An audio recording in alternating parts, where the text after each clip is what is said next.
എല്ലാവർക്കും നമസ്കാരം. എല്ലാവരും സുഖമായിരിക്കുന്നു എന്ന് കരുതുന്നു. ഇന്നത്തെ റെസിപ്പി വെണ്ടയ്ക്ക കറിയാണ്.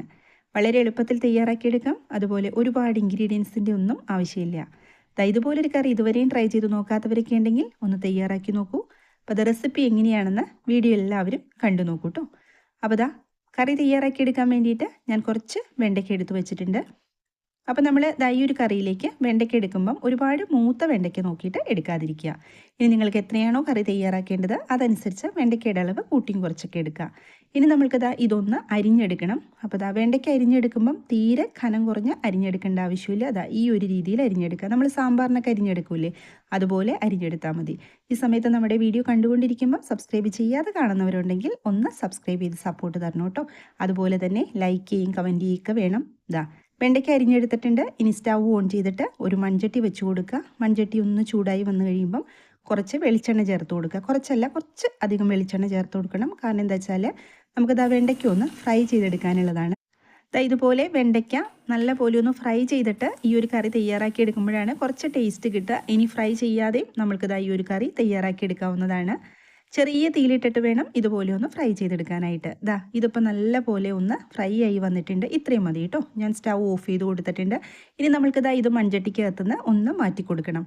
നമ്മുടെ ചാനലിൽ എളുപ്പത്തിൽ തയ്യാറാക്കിയെടുക്കാൻ പറ്റുന്ന റെസിപ്പീസാണ് ഞാൻ കൂടുതലും അപ്ലോഡ് ചെയ്യാറുള്ളത്. അപ്പോൾ കാണാത്തവരൊക്കെ ഉണ്ടെങ്കിൽ ഒന്ന് കണ്ടു നോക്കൂ കേട്ടോ. മൺചട്ടിക്കകത്തുനിന്ന് വെണ്ടയ്ക്കെല്ലാം ഞാൻ മാറ്റി കൊടുത്തിട്ടുണ്ട്. ഇനി ബാക്കി വരുന്ന ആ എണ്ണയിൽ നിന്ന് കുറച്ച് ഞാൻ മാറ്റി വെച്ചിട്ടുണ്ട് കേട്ടോ. ഇത്ര നമുക്ക് ആവശ്യമില്ല. ഇതിനകത്തേക്ക് കുറച്ച് കടുക് ചേർത്ത് കൊടുക്കുക. കടുക് ഒന്ന് പൊട്ടി വന്നു കഴിയുമ്പം അതിനകത്തേക്ക് കുറച്ച് ഉലുവയാണ് ചേർത്ത് കൊടുത്തത്. ഒരു 1/4 ടീസ്പൂണിൽ കുറച്ച് കൂടുതൽ ഉലുവ എടുത്തിട്ടുണ്ട്. ഒരു 6 അല്ലി വെളുത്തുള്ളി ചെറുതായിട്ടൊന്ന് കട്ട് ചെയ്തത് ചേർത്ത് കൊടുത്തിട്ടുണ്ട്. വെളുത്തുള്ളിയുടെ ഫ്ലേവർ നിങ്ങൾക്ക് ഇഷ്ടമില്ല വെച്ചാൽ വെളുത്തുള്ളി ചേർക്കേണ്ട ആവശ്യമില്ല. ഇനി ഇതിനകത്തേക്ക് ഒരു 6 or 7 ചെറിയുള്ളി ചെറുതായിട്ട് ഇതുപോലെ വട്ടത്തിൽ കനം കുറഞ്ഞൊന്ന് കട്ട് ചെയ്യുക. അതും കൂടി ചേർത്ത് കൊടുക്കുക. എന്നിട്ട് നല്ലപോലെ ഒന്നും കൂടി ഒന്ന് ഇളക്കി യോജിപ്പിച്ച് കൊടുക്കുക. ഇത് ചെറുതായിട്ട് നമ്മൾക്കൊന്ന് ഫ്രൈ ആയി കിട്ടുന്ന സമയത്ത് കുറച്ച് കറിവേപ്പില ചേർത്ത് കൊടുക്കുക. അതുപോലെ തന്നെ 2 or 3 വറ്റൽമുളക് ചെറുതായിട്ട് കട്ട് ചെയ്തിട്ട് അതും കൂടി ചേർത്ത് കൊടുക്കുക.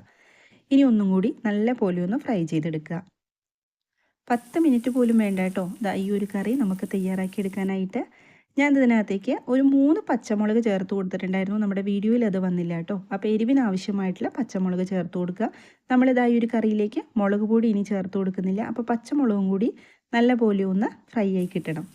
ഇപ്പോൾ ചെറിയുള്ളിയും വെളുത്തുള്ളിയൊക്കെ നല്ല പോലെ ഫ്രൈ ആയിട്ടുണ്ട്. ഇനി പൊടികൾ ചേർത്ത് കൊടുക്കാം. ഒരു 1/4 ടീസ്പൂൺ മഞ്ഞൾപ്പൊടി ചേർത്ത് കൊടുത്തിട്ടുണ്ട്.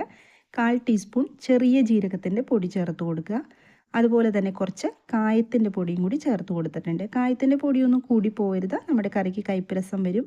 ഇനി പൊടികളുടെ ആ ഒരു പച്ച ടേസ്റ്റ് മാറുന്നത് വരെ നല്ല പോലെ ഒന്ന് ഇളക്കി യോജിപ്പിച്ച് കൊടുക്കുക. ഈ ഒരു സമയത്ത് തീ നല്ല പോലെ കുറച്ച് വെച്ചിട്ട് വേണം ചെയ്തെടുക്കാനായിട്ട്, അല്ലെങ്കിൽ പൊടികളൊക്കെ കരിഞ്ഞു പോകും. ഇനി നമ്മൾക്ക് ഇതിനകത്തേക്ക് കുറച്ച് തൈര് ചേർത്ത് കൊടുക്കുക.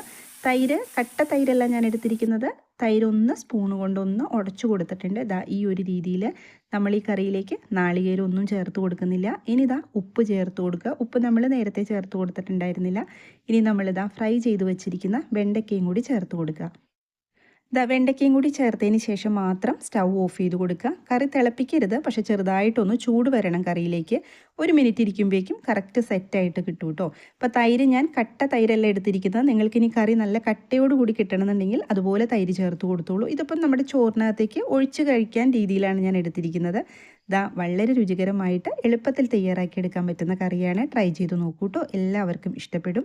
റെസിപ്പി എല്ലാവർക്കും ഇഷ്ടമായി എന്ന് കരുതുന്നു. മറ്റൊരു റെസിപ്പിയുമായിട്ട് വീണ്ടും കാണാം. എല്ലാവരും സന്തോഷമായിട്ടിരിക്കുക. താങ്ക്